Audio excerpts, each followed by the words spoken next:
2022 GMC Savannah van for the Shelton Student Transportation Services with funding in the amount of $30,694 to come from contingency general account number. Yeah, you don't have to read all the numbers.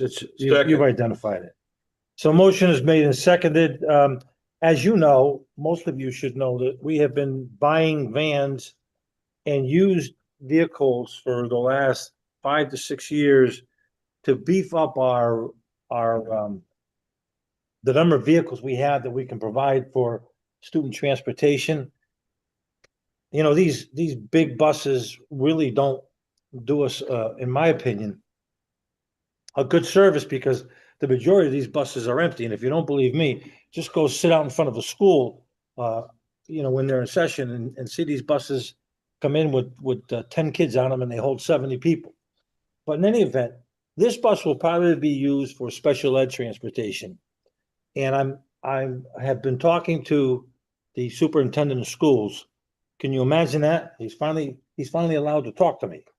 So, and we've been having a lot of discussions about their budget and about spending and the amount of money that they spend on special ed transportation. Even though we do supply quite a bit of their service, the number is still exorbitant. And so we're going to try to cut that number for them, because nobody can do it cheaper than us. I think we've proven that. So that's the purpose of this van came up at the Dario's, and we thought this would be a good use for us. And so that's that. Also really low mileage on that thing too. Yeah. Anybody have any questions? All those in favor? Aye. Are there any opposed? Motion carries. Item number 2 is the purchase of 3 used passenger transit buses for the Shelton Student Transportation Services and waiver of bid. Move per the recommendation of the finance director to waive the bidding process for the purchase of 3 used 2018 Ford F-150 15-passenger transit buses for the Shelton Student Transportation Services with funding in the amount of $18,000 to come from contingency general account. Follow. Second. You said Ford 150, is it Ford 450 or Yeah. different models? It's a Ford said F-450. But you said 150. Oh, did I? Yeah. I apologize. F-450. Okay. Okay. Big difference in the engines. We have a second from Alderman Simonetti. Just a quick narrative on this. These are buses, the used buses from Valley Transit. They're required under the federal guidelines, because they're bought with federal money, to be replaced every so many years. These are vans that have been well maintained over the years. I mean, they're not that old. The mileage is not really that high. We have done this before. I know it says student transportation. You know, I have contemplated a shuttle service in downtown to help out with some of the parking down there. And, you know, very, very possibly one of these buses will be used for that. So the thought was that if people use the big parking lots, that we would circulate the bus probably Thursday through Saturday in the evenings to help move people around. It would also give us an opportunity to extend that service up to the hotels. You know, oftentimes the people that come in, they like to go to different places. I think one of the values of Shelton now, the fact that we have 7 hotels and 1 more coming, is that there are services for people to utilize up on Bridgeport Avenue. We'd like to be able to extend that into the downtown area. So I think that would be a big help. You know, I often tell people that when the UConn girls play in Bridgeport, they always stayed in Shelton. Tells you something. So,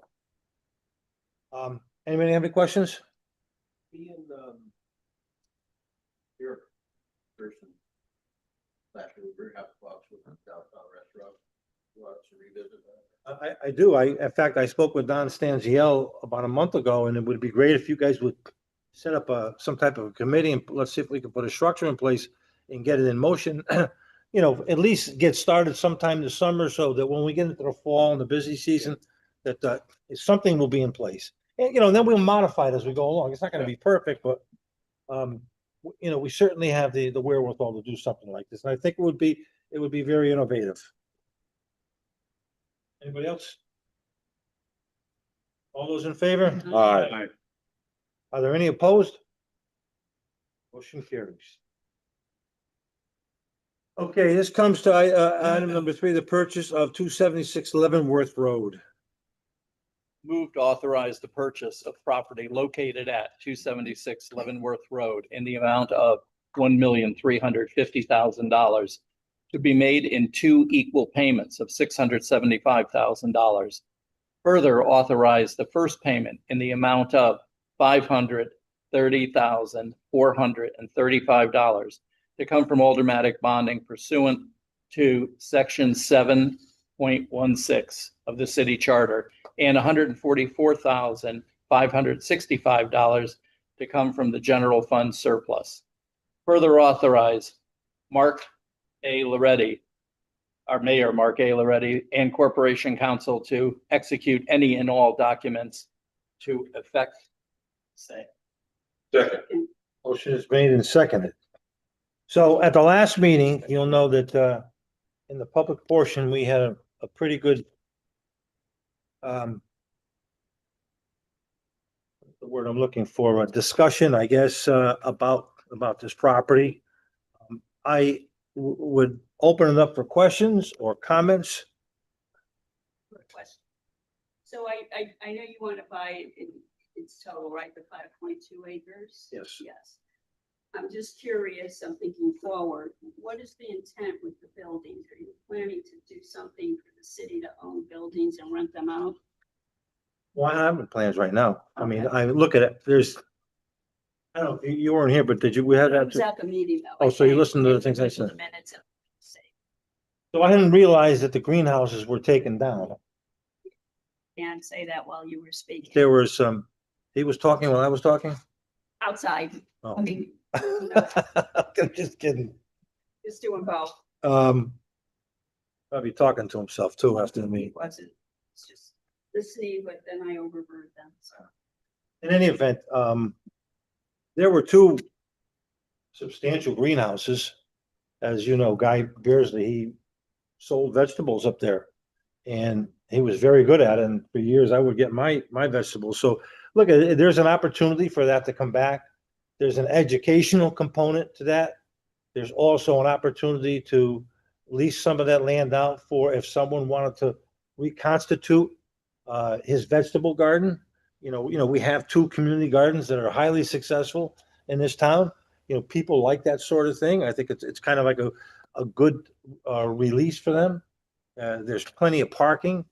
You know, he's got 2 other ancillary buildings on the site that are, the one was a bakery, and he's got equipment in there with a pizza oven and stoves. It was all compliant for the health department. So, I mean, there's an opportunity for someone to come in there and establish something. I mean, I'm not gonna dictate what should go there. I kind of like to leave that up to people in the public to decide what they think is a good opportunity to make money. And you know, not for nothing, but the property has any number of fruit trees on it. The flowers are I don't want to say breathtaking, but you know, when his daughter was there taking care of those flowers up there, it was kind of breathtaking. You know, when you go up there and you know, you see the beauty of nature. So, you know, I just think, and then the house, look at the house, you know, we've bought in property before with houses on them. They're a pain in the, you know what, they're a lot of work, but you know, with the kind of rents we're getting today, you know, it's, I don't want to say it's a moneymaker because what I have done over the past 5 to 8 years is kind of lease them to people who, some of them work for us, at a lower price so that it's affordable. Single parents with kids. You know, I just think that, you know, we're in a position to be able to do that. We've had our problems with some of our tenants, but for the most part, we've got people who are paying. And So leaning towards that back there, because I'm kind of opposed to what? having future rental properties on that property. Well, it would just be the house. That's all. I mean, we've got to do something with the house. It does have some historical significance. And when you let something sit there, we all know what happens to it. It attracts the wrong element, it deteriorates, it just becomes as much of a problem as if you get a bad tenant. Can we make sure that there's no other development on the property? Well, I think that's. What I mean is like, housing and extra housing. That, I mean, that's not farm related. That was the whole point of this. Okay. Not changing. Right. Not changing the zone, to Chris's point. When you sell a portion of it and that person vacates for one reason or another, you don't know what the outcome is gonna be. You don't know what the futures bring, 10, 20 years from now. None of us will maybe sitting as a board, maybe not. I know I won't be. What are you laughing for, Ben? I might be living next to you in Florida. So, but when you're in control, you're in control, and anything that's done with the property has to come before this board. Whether it's us or someone else, it has to come before this board. This board can buy this property and you can deed restrict it. Right now, you can deed restrict it for the current use. You can do a 99-year lease with someone for X amount of activities, and that's it. So you're in total control of the destiny of this property. As you know, we're about to close on that property up on Long Hill Avenue. 2.5 acres, almost 3 acres. We're gonna control the destiny there. So, and I think, we're in a position to do this. We should do it. We can't do it with everything, obviously, but these are two pieces that we can. So. If I may, Your Honor, I'm glad to hear your comments on what we can do with the property after it's purchased. My comments that I got from the public, and one guy took me on for an hour and a half on it at the gym yesterday, was concerning this property. Very much that we maybe have an opportunity for someone to take the property and utilize it for what it was being before, even a family member if possible. So that's what my comment. Well, I would have told him, and you can relay this to him, I don't feel obligated to solve a family issue situation that didn't occur when family members were in control. But that doesn't mean that can't happen. I don't want to give people the wrong impression. I just, I was a little taken back by that whole situation, and, how some individual was trying to cherry pick people off the Planning and Zoning Commission and people off this board. And that's not the approach that we've taken when we buy land. When we buy land, we buy it on behalf of the city, and it stays with the city forever. People who live in this town will be able to enjoy this forever. 2,000 plus acres, bought and paid for. So, I can go on and on and on, but I know that the owner, who's no longer with us, is probably smiling down in appreciation for this. So.